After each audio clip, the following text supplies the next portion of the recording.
إن الحمد لله نحمده ونستعينه ونستغفره ونؤمن به ونتوكل عليه ونعوذ بالله من شرور أنفسنا ومن سيئات أعمالنا من يهده الله فلا مضل له ومن يضلل فلا هادي له وأشهد أن لا إله إلا الله وحده لا شريك له وأشهد أن محمدا عبده ورسوله أما بعد أعوذ بالله من الشيطان الرجيم بسم الله الرحمن الرحيم يا أيها الذين آمنوا أطيعوا الله ورسوله ولا تولوا عنه وأنتم تسمعون ولا تكونوا كالذين قالوا سمعنا وهم لا يسمعون إن شر الدواب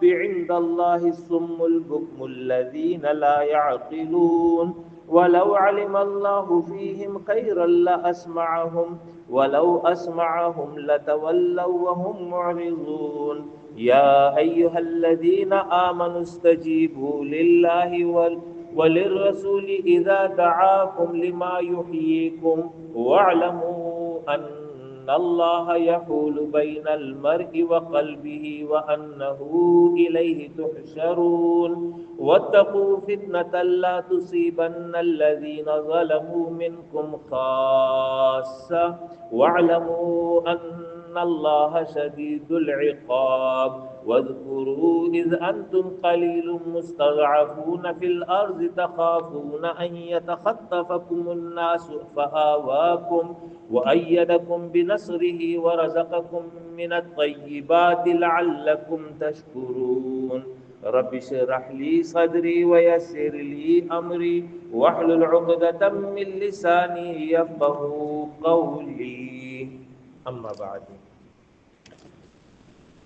سورہ الانفال 9 سپارے کی سورت آیت 20 تا 26 قراءت کی گئی ہے۔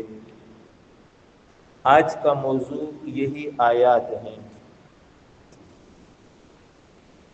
اللہ رب العالمین ارشاد فرما رہا ہے یا ایھا الذین آمنوا اطیعوا اللہ ورسولہ، اے مومنو اللہ اور اس کے رسول کی اطاعت کرو، اس کا حکم مانو۔ اطاعت کسی کی بات کو دل کی رضامندی اور خوشی کے ساتھ تسلیم کرنے کو کہتے ہیں۔ اگر دل کی رضامندی نہیں ہے اور انسان کسی کی بات کو قبول کر رہا ہے، اس کو اکراہ کہتے ہیں، یعنی وہ مجبور بن کر کے یہ کام کر رہا ہے۔ لا اکراہ فی الدین، دین میں جبر نہیں ہے۔ تعلیم یہ دی گئی ہے کہ جو اللہ کا حکم آ جائے، جو پیغمبر کی تعلیم آ جائے، تو تمہیں دل کی خوشی کے ساتھ، پوری رضامندی کے ساتھ اس پر عمل کرنا چاہیے، اس لیے کہ ایمان کا تقاضا یہی ہے۔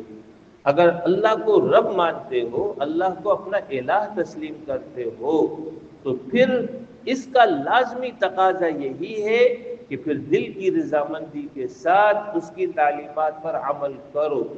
اور اگر دل کی رضامندی نہیں اور عمل کرتے ہو تو اس کا مطلب تو یہ ہوا کہ تم نے اللہ کو الہ ہی تسلیم نہیں کیا، اللہ کو رب ہی تسلیم نہیں کیا۔ لہذا ایمان کا لازمی تقاضا یہی ہے کہ اب اس کے بعد تمہاری زندگی اس کے مطابق بسر ہونی چاہیے۔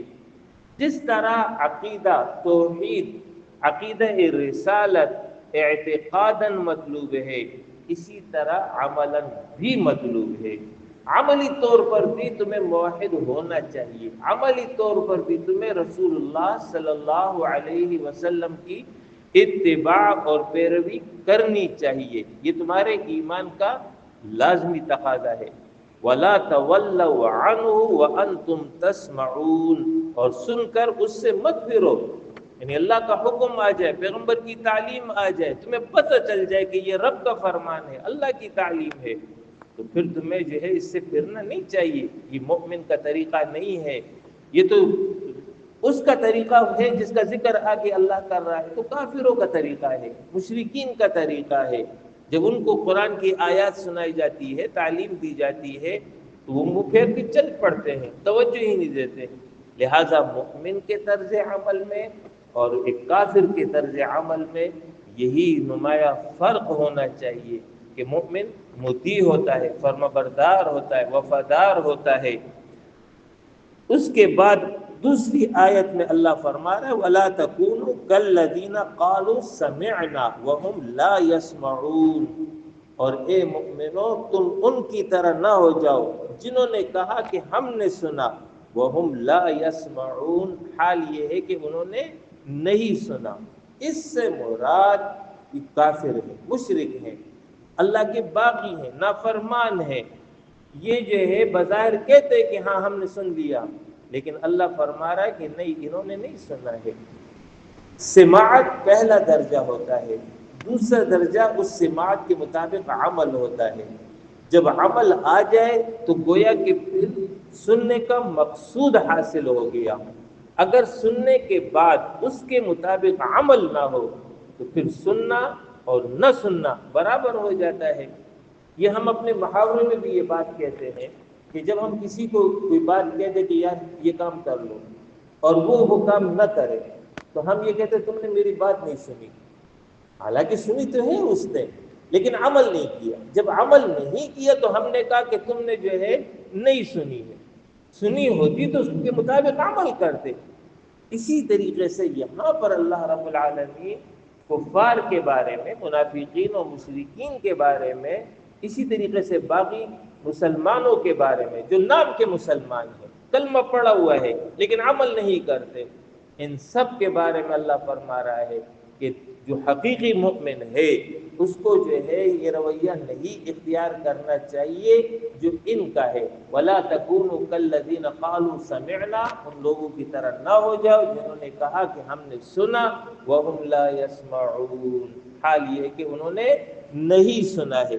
إِنَّ شَرَّ الدَّوَابِّ عِندَ اللَّهِ الصُّمُّ الْبُكْمُ الَّذِينَ لَا يَعْقِلُونَ، یقیناً جانوروں میں بدترین جانور وہ ہے اللہ کے نزدیک الصم، جو بہرا ہو، البکم، گونگا ہو، الذین لا یعقلون، عقل بھی نہیں رکھتا ہو۔ ایک ایسا جانور جو بہرا ہے، آنکھوں سے اندھا ہے، تو وہ جو ہے معاشرے کے لیے فساد اور بگاڑ کا ذریعہ ہے۔ کھلا چھوڑیں گے کبھی ایک سے ٹکرائے گا، کبھی دوسرے سے ٹکرائے گا، کبھی ایک کو نقصان دے گا، کبھی دوسرے کو نقصان دے گا، اور اس پر مستزاد یہ ہے کہ وہ مجنون ہو، پاگل ہو۔ تو جو پاگل نہیں تو کم سے کم تھوڑا بہت جو ہے پھر بھی خیال اپنا کر لے گا، لیکن اگر مجنون ہے، پاگل ہے، وہ تو سراسر فساد ہے، سراسر بگاڑ ہے۔ تو ان مشرکین کی حالت بھی اسی طرح ہے، ان کفار کی حالت بھی اسی طرح ہے۔ یہاں مراد ظاہری سماعت نہیں ہے، ظاہری بصارت نہیں ہے۔ ظاہری طور پر تو آنکھیں موجود ہیں، ظاہری طور پر تو کان موجود ہیں، دل کی بصارت مراد ہے۔ دل کے اعتبار سے جو ہے یہ اندھے ہیں، دل کے اعتبار سے یہ بہرے ہیں، ساری باتیں سن لیں گے، ساری باتیں سمجھ لیں گے، حق نہیں سنیں گے، حق نہیں تسلیم کریں گے، حق کی طرف رجوع نہیں کریں گے۔ تو حق کے معاملے میں، دین کے معاملے میں، اللہ اور اس کے رسول کی تعلیمات کے مقابلے میں یہ اندھے ہیں، یہ بہرے ہیں، یہ جو ہے بے عقل لوگ ہیں۔ لو علم اللہ فیہم خیرا لاسمعہم، اگر اللہ جانتا ان میں خیر، کوئی بھلائی، لاسمعہم، تو ضرور ان کو سنا دیتا۔ یعنی ان میں جو ہے اس بات کی امید موجود ہوتی کہ یہ جو ہے خیر کی طرف پلٹ آئیں گے، تو اللہ ان کو سنا دیتا، یعنی انہیں توفیق دے دیتا حق طرف آنے کی۔ لیکن یہ ضدی ہیں، عنادی ہیں۔ ایک شخص ضد میں آ جائے، ایک شخص عناد میں آ جائے، دشمنی میں آ جائے، تو پھر اس کا کوئی علاج نہیں ہو سکتا ہے۔ ایک شخص اندھا ہے تو اس کو آپ رہنمائی دے سکتے ہیں کہ یار راستہ ایسا نہیں ہے، ایسا ہے، لیکن ایک شخص دانا اور بینا ہے، جان بوجھ کر اندھا بنا ہوا ہے، تو جان بوجھ کر جو اندھا بنا ہوا ہے اس کو آپ کیسے رہنمائی دیں گے؟ ان کا حال یہی ہے۔ کہ یہ ایسا نہیں ہے کہ قرآن کے بارے میں ان کو غلط فہمی لاحق ہو گئی ہے، پیغمبر کے بارے میں ان کو غلط فہمی لاحق ہو گئی ہے، نہیں، اچھی طرح جانتے کہ یہ اللہ کا پیغمبر ہے، اچھی طرح جانتے کہ یہ قرآن اللہ کا کلام ہے، لیکن نہیں مانیں گے، نہیں تسلیم کریں گے۔ تو یہ جو ہے جانتے بوجھتے جو ہے ضد پر آ کر کے، عناد اور دشمنی میں آ کر کے مخالفت پر اتر آئے ہیں، اس لیے اللہ رب العالمین انہیں توفیق نہیں دیتا ہے۔ وَلَوْ أَسْمَعَهُمْ، اور اس موجودہ کیفیت میں کہ یہ ضدی اور عنادی ہیں، اللہ ان کو جو ہے پھر حق کی طرف لے آئے کہ چلو حق کی طرف آ جاؤ، تسلیم کر لو، لَتَوَلَّوْا وَهُمْ مُعْرِضُونَ، ان کا حال یہ ہے کہ یہ منہ پھیر کر بھاگیں گے۔ شرک سے ان کو محبت ہے، کفر سے ان کو محبت ہے، دنیا سے ان کو محبت ہے، توحید سے نفرت ہے۔ جب نفرت ہے، ان کو سنا بھی دیا جائے، سمجھا بھی دیا جائے، بتا بھی دیا جائے، انہوں نے ماننا نہیں ہے۔ لہذا اے مسلمانوں، اے مومنوں، تمہارا رویہ ان جیسا نہیں ہونا چاہیے۔ یا ایھا الذین آمنوا، اے مومنوں، استجیبوا للہ وللرسول اذا دعاکم، تم جو ہے اللہ اور اس کے رسول کا حکم مانو، تسلیم کرو، تمہارے ایمان کا تقاضا ہے۔ اذا دعاکم لما یحییکم، جب وہ تمہیں اس کام کی طرف بلائے جس میں تمہاری زندگی ہے۔ مطلب آیت کا یہ ہے کہ دین کے تمام احکامات، اس میں انسان کا اپنا فائدہ ہے، مسلمان کا اپنا فائدہ ہے، اللہ رب العالمین کو اس سے کوئی فائدہ نہیں۔ اللہ کی بادشاہت اپنی جگہ قائم ہے، سب کے سب اس کے نافرمان بن جائے، سب کے سب باغی بن جائے، اللہ کی حکومت میں کوئی فرق نہیں آ سکتا ہے۔ انسان دین کے مطابق جب چلتا ہے تو اس کا فائدہ اسی کو ہوتا ہے، اور جب دین کے مطابق نہیں چلتا تو اس کا نقصان بھی اسی کو ہوتا ہے۔ تو فائدہ اور نقصان یہ تمہارا اپنا ہے۔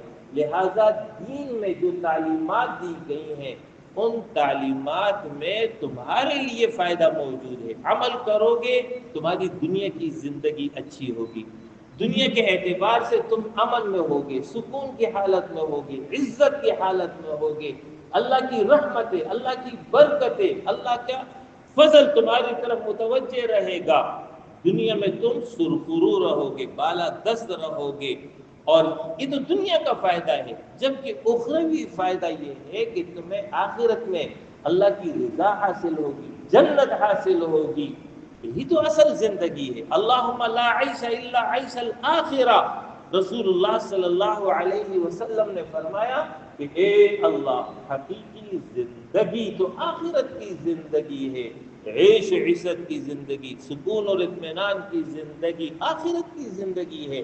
لہذا اللہ فرما رہا ہے کہ اللہ کے احکامات میں، پیغمبر کے احکامات میں تمہاری زندگی ہے، اس سے تمہاری زندگی اچھی ہوگی۔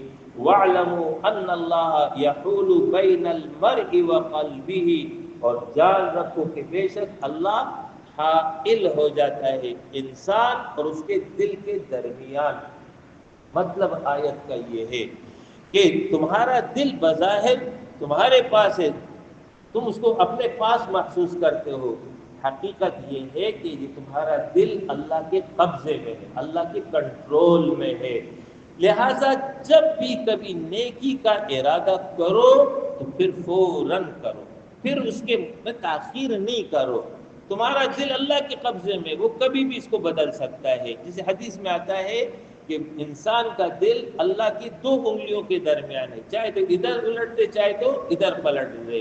لہٰذا جب بھی نیکی کا ارادہ کرو کہ میں نے یہ کام کرنا ہے تو پھر تاخیر نہیں کرنا کہ چلو پھر کریں گے، چلو اگلے ہفتے کریں گے، چلو پھر دیکھیں گے، نہیں، فرمایا کہ فوراً کر گزرو، اس لیے کہ زندگی کا کوئی بھروسہ نہیں ہے، حالات کا کچھ پتہ نہیں چلتا ہے، تمہارے لیے حالات بدل سکتے ہیں، اس لیے تعلیم دی گئی، جب نیکی کا ارادہ کر لیا ہے اس کے مطابق کر گزرو۔ وَأَنَّهُ إِلَيْهِ تُحْشَرُونَ، اور یقیناً تم سب اس کے حضور جمع کیے جاؤ گے۔ یہ دنیا کی زندگی اللہ نے بطور امتحان دی ہے، عمل کے لیے دی ہے، عمل ہی آخرت میں کام آئے گا، عمل یا تمہارے حق میں ہوگا یا تمہارے خلاف ہوگا، عمل اگر دین کے مطابق ہو گیا فائدہ ہوگا، عمل اگر دین کے خلاف ہو گیا تو نقصان ہوگا۔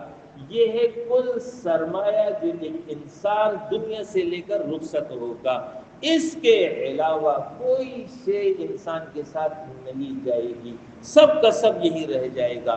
لہذا اللہ تنبیہ کر رہا ہے وَأَنَّهُ إِلَيْهِ تُحْشَرُونَ، تم سب اللہ کے حضور جمع کیے جاؤ گے، تو تم سے وہ احتساب کرے گا، تمہاری زندگی کے بارے میں پورا ریکارڈ تم سے معلوم کرے گا۔ وَاتَّقُوا فِتْنَةً لَا تُصِيبَنَّ الَّذِينَ ظَلَمُوا مِنْكُمْ خَاصَّةً، اور اے مومنوں مسلمانوں بچو اس فتنے سے، جب اس کا وبال پڑے گا تو وہ وبال خاص ان لوگوں پر نہیں پڑے گا جو اس کا سبب بنے ہوں گے، بلکہ اس وبال میں پھر سب کے سب مبتلا ہوں گے۔ آیت کا مطلب یہ ہے کہ معاشرے کے اندر اگر برائی پھیل رہی ہے، بگاڑ پھیل رہا ہے، فساد عام ہو رہا ہے، تو ایسے موقع پر تمہیں خاموش تماشائی نہیں بننا چاہیے، بلکہ حتی الامکان اس کو روکو گے۔ اسی کو امر بالمعروف نہی عن المنکر کہتے ہیں۔ یہ امت کا اجتماعی فریضہ بھی ہے اور ہر فرد کا انفرادی فریضہ بھی ہے۔ اپنے اپنے دائرہ اختیار میں، استطاعت کے دائرے میں اس پر یہ لازم ہے کہ وہ برائی کو روکے گا، نیکی کا حکم دے گا۔ اگر برائی کو نہیں روکے گا اور برائی کو اسی طرح چھوڑ دے گا تو یہ برائی کا اثر پھیلتا چلا جائے گا، اور جب یہ وبا کی صورت اختیار کر لے تو اس کے نتیجے میں جو عذاب آئے گا تو عذاب خاص ان لوگوں پر نہیں آئے گا جو اس کا سبب بنے ہوں گے، بلکہ اس کے عذاب میں پھر سب کے سب گرفتار ہو جائیں گے۔ لہذا اس فریضے سے غفلت نہ کرنا۔ وَاعْلَمُوا أَنَّ اللَّهَ شَدِيدُ الْعِقَابِ، جان رکھو اللہ سخت عذاب دینے میں۔ وَاذْكُرُوا، اور اے مومنو یاد کرو، اذ انتم قلیل مستضعفون فی الارض، تم زمین میں تھوڑے تھے، کمزور سمجھے جاتے تھے، تخافون، ڈرتے تھے، ان یتخطفکم الناس، کہیں لوگ تمہیں اچک نہ لیں، تمہیں نقصان نہ پہنچا دے، فآواکم، بس اللہ نے تمہیں ٹھکانہ دیا، وَأَيَّدَكُمْ بِنَصْرِهِ، اپنی مدد کے ذریعے تمہیں مضبوط کر دیا، وَرَزَقَكُمْ مِنَ الطَّيِّبَاتِ، اور تم کو پاکیزہ رزق عطا کیا، لَعَلَّكُمْ تَشْكُرُونَ، تاکہ تم رب کا شکر ادا کرو۔ سورہ انفال غزوہ بدر کے فوراً بعد نازل ہوئی ہے۔ غزوہ بدر ہجرت کے دوسرے سال کا واقعہ ہے، گویا کہ ہجرت کیے ہوئے مسلمانوں کو بھی سال سوا سال گزرا ہے۔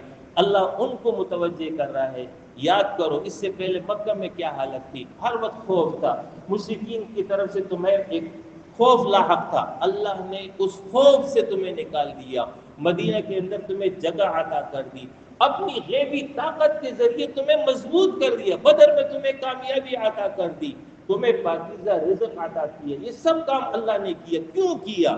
مقصد کیا ہے؟ لعلکم تشکرون، اس لیے کہ تم رب کے شکر گزار بنو۔ شکر ایک زبان سے ہے، انسان زبان سے اپنے رب کا شکر ادا کرے، الحمدللہ، ایک حقیقی شکر ہے۔ حقیقی شکر یہ ہے کہ جو نعمت ملی ہو اس نعمت کو اس کے بتائے ہوئے طریقے کے مطابق استعمال کرے۔ لہٰذا آج یہ آیت مجھے اور آپ کو خطاب کر رہی ہے، اے اہلیان پاکستان، یاد کرو اس وقت کو جب انگریزوں کا دور تھا، ہندوؤں کا ظلم تھا، اس کیفیت سے اللہ نے تمہیں نکال کر کے پاکستان عطا کیا، تمہیں اپنی مدد کے ذریعے مضبوط کر دیا، ایٹمی طاقت تمہیں دے دی، تمہیں پاکیزہ رزق عطا کر دیا، یہ سب انتظام اللہ نے کیا۔ کس لیے کیا؟ لعلکم تشکرون، تاکہ تم اپنے رب کا شکر ادا کرو۔ پاکستان کا مطلب کیا؟ لا الہ الا اللہ، یہ وہ بنیادی نظریہ تھا، عقیدہ تھا جس کی بنیاد پر یہ ملک ملا ہے، ملک خدا داد پاکستان اللہ نے ہمیں عطا کیا ہے۔ آج ہم 78واں یوم آزادی منا رہے ہیں، یوم احتساب ہے، یوم تجدید عہد ہے، ہمیں اپنی زندگی کا جائزہ لینا چاہیے، کس حال میں گزر رہی ہے، اس روش سے باز آنا چاہیے جو بغاوت والی روش ہے۔ آج جس ہم گرداب میں پھنسے ہوئے ہیں اس سے نکلنے کا راستہ ہی یہی ہے کہ اللہ اور اس کے رسول کی صحیح معنوں میں اطاعت کی جائے، وفاداری اختیار کی جائے، اپنی ذاتی، اپنے گھر کی اور اپنی اجتماعی زندگی کی اصلاح کی جائے۔ اگر یہ ہم کام کریں گے تو تب کہیں جا کر کے ان حالات سے ہم نکل سکتے ہیں، اللہ کی رحمت کے مستحق بن سکتے ہیں۔ اقول قولی ھذا واستغفر اللہ لی ولکم ولسائر